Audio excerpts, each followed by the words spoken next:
Friends, welcome back to my channel earth mom Dehradun. मैं हूं ज्योति और वेलकम है आप सभी का मेरे चैनल में नए हैं तो मेक श्योर चैनल को ज़रूर सब्सक्राइब करें। साथ ही साथ नीचे एक बेल नोटिफिकेशन है, इसको जल्दी से हिट कर दीजिए ताकि मैं जब भी कोई न्यू वीडियो डालूंगी तो आप सभी को उसका नोटिफिकेशन मिल जाएगा। आजकल यूट्यूब पे ना कुछ अलग ही तरीके का ट्रेंड चल रहा है। ट्रेंड ये चल रहा है कि आजकल यूट्यूब पे चुप रहना भी इंसान के लिए बहुत ज़्यादा भारी पड़ने लगा है। पिछली काफ़ी कंट्रोवर्सीज़ में, जैसे कि मेरा काम रिएक्शन देना है, तो पिछली काफ़ी कंट्रोवर्सी में जो लोग चुप रह गए हैं उन लोगों को गलत समझा गया, लेकिन वक्त हर चीज़ का जवाब देता है। और ये मैं अपने एक्सपीरियंस के हिसाब से बता रही हूँ क्योंकि पहले शायद जो गलतियाँ मैं कर चुकी हूँ अब वो गलती मैं रिपीट ना करूँ। मैं मेक श्योर रहती हूँ अपने आने वाली हर वीडियो के लिए। आज मैं रिएक्शन देने वाली हूँ कोमल ठकराल के लिए, यानी कि पारस ठकराल की बहन के लिए, जिन्हें आज से 2 साल पहले भी जिस दिन उनकी शादी हुई थी उसके 3-4 दिन बाद से ही उनको ट्रोल करना शुरू कर दिया था। आखिर ऐसा क्यों होता है कि जब भी कोई अपनी ज़िंदगी की नई शुरुआत करने के लिए कदम आगे बढ़ाता है उस कदम को खींचने वालों की संख्या अचानक से बढ़ने लगती है। तब तक वो लोग कभी भी नज़र नहीं आते, कभी भी दिखते नहीं हैं, जब तक वो इंसान रोता रहता है, बिलखता रहता है, परेशान रहता है। लेकिन जैसे ही उसकी ज़िंदगी में खुशियों की एक छोटी सी शुरुआत होती है, उन खुशियों की शुरुआत में नज़र लगाने वाले लोग आए दिन इकट्ठे हो जाते हैं।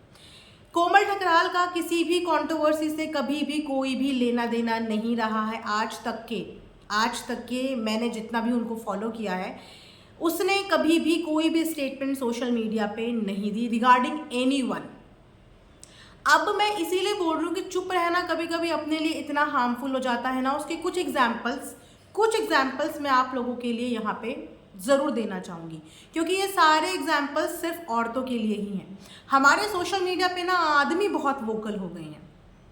आदमी इतने वोकल हो गए हैं, जो औरतें इन आदमियों की, इनकी फैमिली की इज्जत बचाने के लिए हर बात को चार दीवारी के अंदर दबा देती है।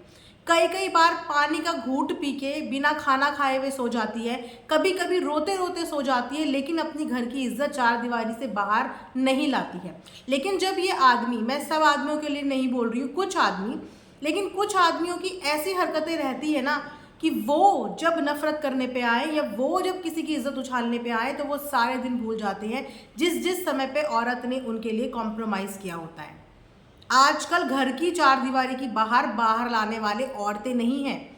आजकल घर की चार दीवारी की बात सोशल मीडिया पे लाने वाली अनफॉर्चुनेटली आदमी है। जिन आदमियों को घर का गार्जियन बनाया जाता है, जिन आदमियों को बोला जाता है कि भैया आदमी का काम कमाना होता है, लेकिन नहीं, यहाँ पे सोशल प्लेटफॉर्म पे आदमियों ने ये प्रूव कर दिया कि उनका काम घर में कमाना नहीं होता, उनका काम होता है घर की चुगलियों को सोशल प्लेटफॉर्म पे लाना। अब चुप रहना किस तरीके से सोशल मीडिया पे आपके लिए हावी पड़ता है, इसके प्रॉज एंड कॉन्स क्या है, क्या आपको चुप रहना चाहिए या फिर आपको बोल के लड़ना चाहिए, इन सारी चीज़ों के बारे में आज मैं बात करूंगी। और कोमल ठकराल ने अगर अपना ससुराल को छोड़ा है, क्यों छोड़ा है, क्या उसने वाकई में अपने ससुराल को छोड़ा है, इन सारी चीज़ों के बारे में भी वीडियो में बात करने वाले हैं। वीडियो को एंड तक ज़रूर देखिएगा। तो बात शुरू करती हूँ सपना से। मैं जानती हूँ कि सपना आप सब लोगों के दिल के बहुत करीब है, पर्सनली मेरे दिल के भी बहुत करीब है और मैं सपना को सपोर्ट करती हूँ। लेकिन एक दौर था, एक टाइम था जिस टाइम पे सपना के लिए भी कुछ लोगों ने गलत सोचना शुरू कर दिया था। और वो वक्त तब था जिस वक्त पे सपना की ज़िंदगी में इतनी बुरी घटना घटित हुई और उसके बाद सबके सवाल कहीं ना कहीं आज भी बहुत लोगों के दिल में यही थे कि सपना ने अपने हस्बैंड को इंसाफ क्यों नहीं दिलाया, सपना ने क्यों उनके लिए कुछ भी पहल नहीं करी।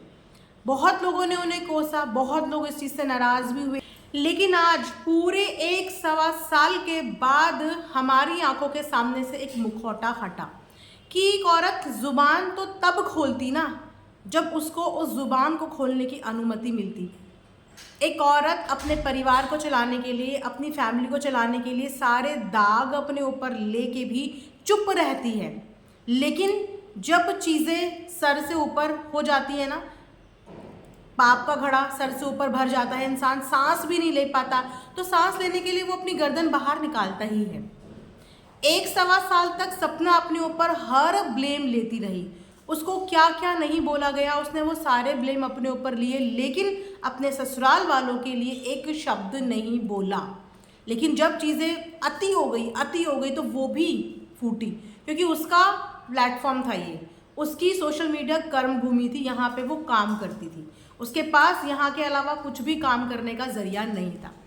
तो जब सच्चाई आज हमारे सामने आई तो हमारे ऊपर से इस चीज़ का पर्दाफाश होगा कि नहीं, सपना की मजबूरी थी।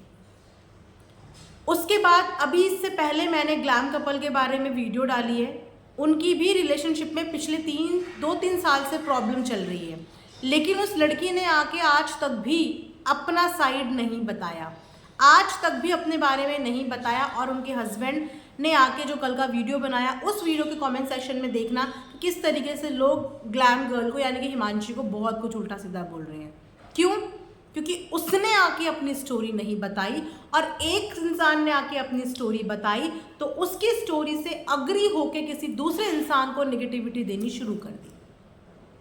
सेम चीज़ें कोमल ठकराल के साथ हुई, 2 साल पहले भी उसके साथ यही चीज़ें हुई, तब भी वो चुप रह के सब चीज़ें बर्दाश्त कर गई, लेकिन उस लड़की ने एक शब्द आके नहीं बोला। उसके भी फैमिली से उठने वाली कोई औरत नहीं थी, उनके खुद के देवर थे, और जो थे वो आपको पता ही होगा। ये लोग तब सामने नहीं आए थे जिस वक्त पे वो अनमैरिड थी, ये लोग तब सामने आए जिस वक्त पे वो अपनी नई घर गृहस्थी की शुरुआत कर चुकी थी। उसका चुप रहना उसके लिए भारी पड़ा। क्यों? क्योंकि उसके साइड की स्टोरी हमें आज तक भी नहीं पता, हमें आज तक भी नहीं पता। एक समय पे मुझे भी ऑकवर्ड फील होता था कि यार कोई भी माँ ऐसा कैसे कर सकती है, कोई भी औरत ऐसा कैसे कर सकती है। लेकिन जैसे जैसे मुझे इस प्लेटफॉर्म का एक्सपीरियंस हुआ ना, धीरे धीरे मुझे समझ में आया कि यहाँ पे जो चीज़ें दिखाई जाती है वो चीज़ें होती नहीं, और जो होती हैं वो कभी दिखाई जाती नहीं। ये सिर्फ एक भ्रम का पर्दा है जो आके ऑडियंस के सामने डाल दिया जाता है, और ऑडियंस इतनी सरल, इतनी भोली होती है कि सामने वाले को दुख देखते हुए, रोता देखते हुए सोचती है कि यार ये दुनिया में सबसे ज़्यादा दुखी है।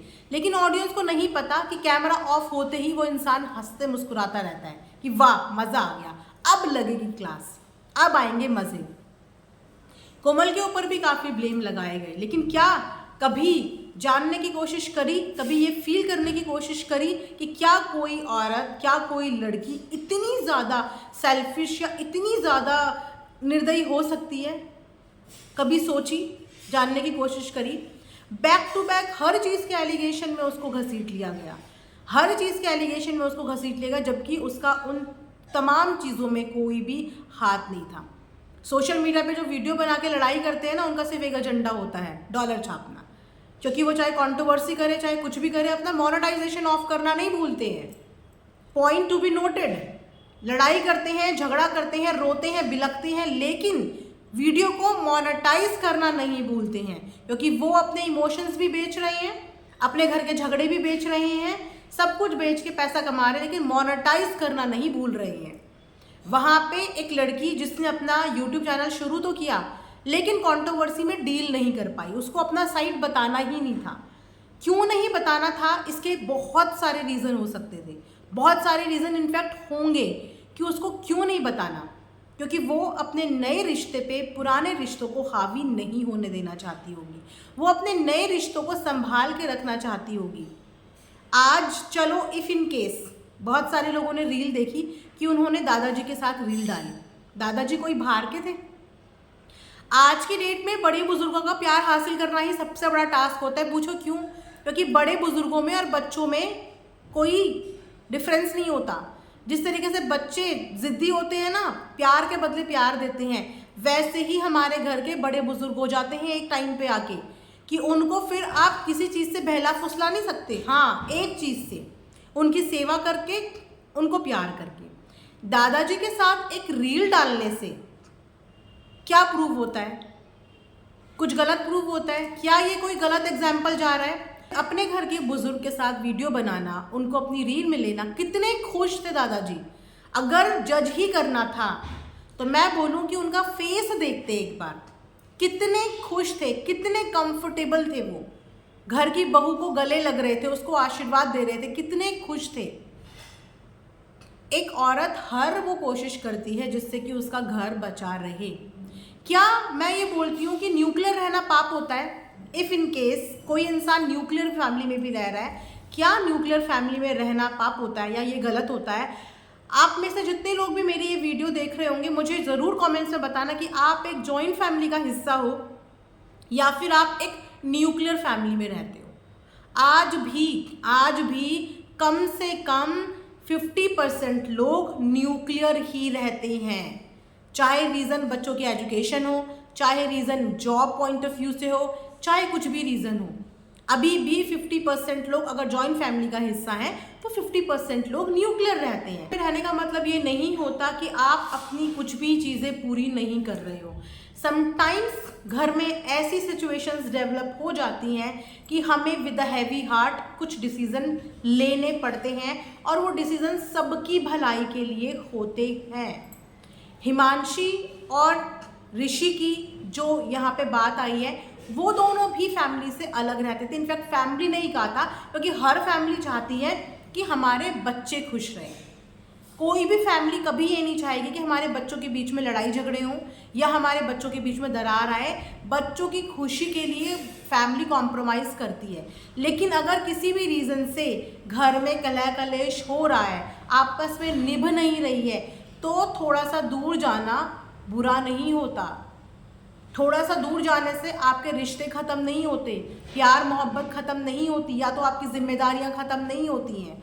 सब कुछ होता है, लेकिन कभी कभी किसी इंसान का दूर जाना उसकी मजबूरी भी हो सकता है। उसकी मजबूरी भी हो सकता है, घर वालों का म्यूचुअल डिसीजन भी हो सकता है, क्योंकि जब तक किसी इंसान ने अपनी ज़िंदगी की कहानी बताई ही नहीं है, अपने साइड की स्टोरी बताई ही नहीं है, तो हम ये कैसे अपने आप एज्यूम कर लें कि वो इंसान सबसे ज़्यादा गलत है और उस इंसान ने ही सबसे ज़्यादा गलतियां करी हैं। मैं ऐसे तमाम लोगों को और हर उस इंसान को अप्रिशिएट करती हूँ जो अपने घर की लड़ाइयाँ सोशल प्लेटफॉर्म पे नहीं लेके आते। मेरी हर वीडियो में मैं उस इंसान को अप्रिशिएट करती हूँ कि जो इंसान अपने घर में ही लड़ते हैं, सोशल मीडिया पे आके गंदगी नहीं मचाते हैं। क्योंकि सोशल मीडिया पे आके गंदगी वही मचाते हैं जिन्होंने इस गंदगी को बेच के डॉलर छापने होते हैं, डॉलर कमाने होते हैं। लेकिन जो इज्जतदार लोग होते हैं, जिन्हें पैसों का लालच नहीं होता, नेम फेम का लालच नहीं होता, वो हमेशा अपने घर के झगड़े चार दीवारी के अंदर ही रखना प्रेफर करते हैं। इसीलिए मैं ग्लैम कपल को भी अप्रिशिएट करती थी, लेकिन उनके कल की वीडियो के बाद मैं डिसअपॉइंट उनसे हुई कि इतने टाइम तक जब आपने चीज़ें दबा के रखी थी, तो आपको अब इस टाइम पे ये चीज़ें नहीं बोलनी चाहिए थी। वही चीज़ यहाँ पे कोमल ने भी करी है, उसने नहीं बताया। और अप्रिशिएट करूँगी कि ऐसा कुछ यहाँ पे बोलने की ज़रूरत नहीं है। आपको उकसाने वाले, आपको नेगेटिव बोलने वाले लोग आपको रोज़ उकसाएंगे, रोज़ नेगेटिव बोलेंगे, ताकि किसी दिन आप फटो, आप आके यहाँ पे बोलो, आप बोलो, सामने वाले को उससे बहुत सारी चीज़ें मिल जाएंगी। मैं भी रिएक्शन चैनल हूँ, फ्रैंकली कोई इंसान यहाँ पे कंट्रोवर्सी करेगा तो मुझे वीडियो बनाने का मौका मिलेगा, मेरे लिए तो अच्छा है कि मुझे कंटेंट मिल जाएगा। लेकिन मैं फिर भी रिएक्शन चैनल होने के बावजूद मैं फिर भी इस चीज़ को अप्रिशिएट नहीं करती कि आपको ज़रूरी है कि यहाँ पे आके लड़ो, बिल्कुल नहीं। जब तक आपके अंदर बर्दाश्त है, जब तक आप बर्दाश्त कर सकते हो, यहाँ पे आके अपना मुंह मत खोलो। जहाँ पे बोलना है वहाँ पे बोलो और घर के अंदर की बातें घर पे बोलो। तो अगर बार बार ससुराल पक्ष की तरफ से वीडियो आने के बावजूद पिछले 2 साल से रुक रुक के इनके ससुराल वाले इनको बार बार टारगेट भी करते हैं, और भी बहुत लोगों ने इन्हें बहुत बार टारगेट करा है, लेकिन पहले भी इन्होंने बर्दाश्त किया और अभी भी अगर इन्होंने बर्दाश्त कर लिया तो ये इनकी फैमिली के लिए ही सबसे अच्छा रहेगा। और सबसे अच्छा है कि ये कोमल के लिए सबसे अच्छा रहेगा। एटलीस्ट लोग बिना जाने कुछ भी एज्यूम कर रहे हैं ना, दिल में ये रहेगा कि हमने उस लड़की का साइड नहीं सुना। कोर्ट कचहरी भी यार, जज भी दोनों पक्षों को सुनता है, सुनने के बाद कोई डिसीजन लेता है। यहाँ पे तो एक ही तरफ की बातें आ रही हैं, एक ही तरफ की बातें आ रही हैं और दूसरा इंसान कुछ नहीं बोल रहा है तो वो गलत है? नहीं, वो बिल्कुल सही है कि वो नहीं बोल रहा है। उसे जहाँ बोलना है वो वहाँ बोलेगा, लेकिन वो सोशल मीडिया पे नहीं बोलेगा। ये प्लेटफॉर्म नहीं चुनते गंदगी मचाने का। सोशल प्लेटफॉर्म से कभी किसी को इंसाफ नहीं मिला, कभी किसी की प्रॉब्लम सॉल्व नहीं हुई, कभी किसी के रिश्ते नहीं सुधरे। इनफैक्ट यहाँ पे आके सिर्फ और सिर्फ रिश्ते बिगड़े हैं। और मैं तब तक किसी को जज नहीं करती जब तक कि सामने वाले का पक्ष सामने ना आ जाए। एक साइड की कहानी सुन के, एक साइड का वर्जन सुन के मैं कभी भी जज नहीं करती, और ना मैं आगे कभी भी किसी को एक कहानी का हिस्सा सुन के जज करूँगी। जब जज करूँगी जब दोनों कहानी के प्रॉपर पूरे पहलू मेरे सामने आएंगे, और अगर कोई एक ही इंसान बोल रहा है तो मैं सिर्फ उस इंसान की तारीफ करूँगी जो इंसान कुछ नहीं बोल रहा है, कि उस इंसान ने चुप रह के सारे एलिगेशन अपने ऊपर लेके ये प्रूव कर दिया कि वो अभी भी अपना रिश्ता, अपना घर, अपनी इज्जत बचाना चाहता है।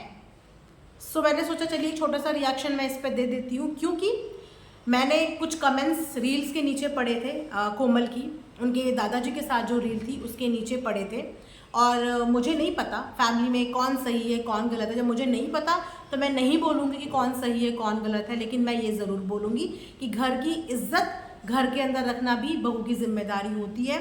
और अगर कोमल इस घर की इज्जत को घर के अंदर ही रखना चाहती है, सोशल प्लेटफॉर्म पे नहीं लाना चाहती है, तो ये कोमल का सबसे अच्छा डिसीजन है। सूनर और लेटर चीज़ें सामने आती हैं, सच्चाई जब पता चलती है तो ऐसा ना हो कि इंसान को शर्मिंदगी हो जाए कि यार हम उस समय पे इसको क्या बोलते थे, क्या कहते थे, कितना ट्रॉल करते थे, कितना नेगेटिव बोलते थे।